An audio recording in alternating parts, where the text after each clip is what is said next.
बिस्मिल्लाहिर्रहमानिर्रहीम, अस्सलामुअलैकुम। Welcome to Mahwish की दुनिया। आप सबको खुश आमदीद करती हूँ मैं अपने चैनल पे। उम्मीद करती हूँ कि सब खैरियत से होंगे। अल्लाह ताला सबको खुश रखे। और आज की जो रेसिपी है वो है मेरी बीफ मखनी हांडी, और जो कि बहुत झटपट बनने वाली है। वो मैंने कैसे बनाई है मैं आपके साथ शेयर करती हूँ अपनी रेसिपी। तो चलते हैं अपनी रेसिपी की तरफ। सबसे पहले मैंने क्या कर लिया, एक पैन में मैंने ऐड कर लिया है सबसे पहले मक्खन। ठीक है, मक्खन अपने हिसाब से ऐड कर लें, क्योंकि ये मखनी हांडी अगर आप ज़्यादा ऐड करना चाहते हैं, बिल्कुल मक्खन में बनाना चाहते हैं, तो ये आपकी मर्ज़ी है। क्योंकि मैं इसमें मलाई भी ऐड करूँगी तो बहुत ज़्यादा हैवी हो जाएगी, इसीलिए मैंने मक्खन का इस्तेमाल 2 चम्मच, बड़ी चम्मच मैंने मक्खन का इस्तेमाल किया है। उसको मैंने थोड़ा सा सौते करके पिघल गया है। उसके बाद मैंने उसके अंदर ऐड कर दिया है ऑयल। ऑयल ऐड करने के बाद ऑयल जब गर्म हो जाएगा, इसमें मैंने 2 चम्मच लहसुन अदरक के डाल के, और साथ ही मैंने इसमें गोश्त ऐड कर लिया। गोश्त जो है हमारा बिल्कुल गल चुका है। पहले से मैंने इसको पानी के अंदर थोड़ा सा लहसुन अदरक और थोड़ा सा नमक डाल के मैंने गोश्त को उबाल के रख दिया था, और गोश्त हमारा बिल्कुल गला हुआ है, तो इतना ज़्यादा हमारा टाइम नहीं लगेगा इसको बनने में, इसीलिए झटपट बन जाएगी। तो स्टिल हम जो है ना, गोश्त को हमने मक्खन और ऑयल में मैंने गोश्त को रख दिया है, और इसको मैंने थोड़ी देर के लिए ढक दिया है।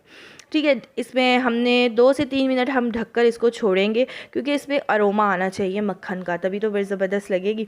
तो इसके बाद हमने इसको दोबारा से ढक्कन को हटा के, और दोबारा हमने जो है ना इसको मिक्स करने लग गया। और अब मैंने इसमें ऐड कर दिए हैं 3 बड़े साइज़ के टमाटर, जिनको मैंने बीच में से 2 पीसीस करके और उसको कवर करके रख दिया। बस सिंपल।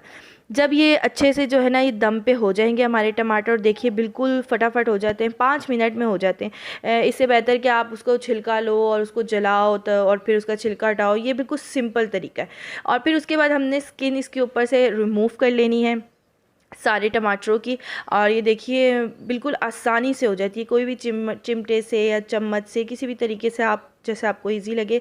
मैं चिमटे की मदद से ये जो है ना सारी स्किन मैंने इसकी रिमूव कर ली है।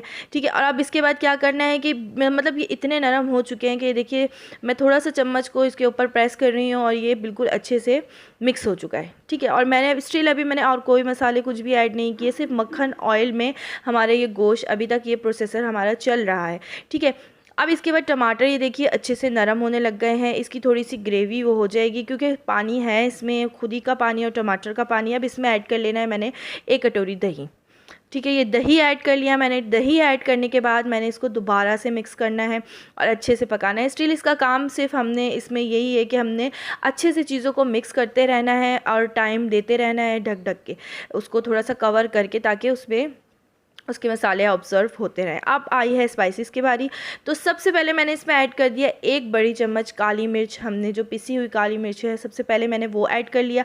उसके बाद मैंने ऐड कर लिया है इसके अंदर नमक, जो हस्बे ज़रूरत, कम ज़्यादा आप अपने हिसाब से ऐड कर सकते हो। उसके बाद मैंने इसमें ऐड कर दिया है 1 चम्मच दादल मिर्च, जो मोटी मिर्च गुदरी सी पिसी हुई होती है, चिली फ्लेक्स भी जिसे कहते हैं, वो मैंने इसमें ऐड कर दिया है। और उसके बाद मैंने इसमें ऐड कर दिया है आधा चम्मच पिसा हुआ ज़ीरा। बस ठीक है, बस इसके बाद हमने इसको दोबारा से मिक्स करने रख देना है। ठीक है, थोड़ा सा इसको हमने मिक्स करना है। इसके बाद हमने इसमें ऐड कर देनी है 1 छोटी कटोरी, इसमें मैंने मलाई ऐड कर देनी। कोई भी कंपनी की आप ले सकते हैं, आप ब्रांड, बहुत सारे ब्रांड हैं। और उसके बाद जो है ना मैंने इसको स्टिल मिक्स करते रहना है। अब ये मैं जो ये सारा प्रोसेसर कर रही हूँ, ये सारा जो है मैं मीडियम टू लो फ्लेम पे कर रही हूँ, हाई फ्लेम पे हमारा काम नहीं हो रहा है। और इसके बाद मैंने इसमें ऐड कर दिया आधी चम्मच पिसा हुआ गरम मसाला। ये हमारे टोटल स्पाइसेस हैं, इसके अलावा हमने और कोई स्पाइसेस नहीं डाले हैं।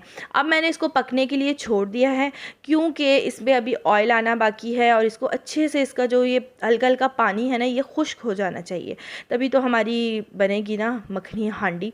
तो ठीक है, बस ये देखिए, अब आप देखिए मैंने काफ़ी टाइम इसको छोड़ दिया था, 5 मिनट तक। अब ये देखिए आपको साफ दिख रहा होगा कि ग्रेवी इसकी, पानी इसमें बिल्कुल खुश्क हो चुका है, ऑयल इसके ऊपर आ चुका है। दैट्स इट, ये हमारी हांडी तैयार हो चुकी है। और ये है हमारी मज़ेदार सी हांडी, और इस पे हमने मक्खन बटर का जो है ना तड़का देना है, और धनिया और मिर्ची से हमने इसको गार्निश कर दिया है। ठीक है, और ये हमारी रेसिपी है। आप लोगों को मेरी रेसिपी कैसी लगी है, झटपट तैयार होने वाली, मुझे फ़ीडबैक ज़रूर दीजिएगा। प्लीज़ मेरे चैनल को सब्सक्राइब ज़रूर करें। मिलते हैं अगली वीडियो में, जब तक के लिए अल्लाह हाफ़िज़।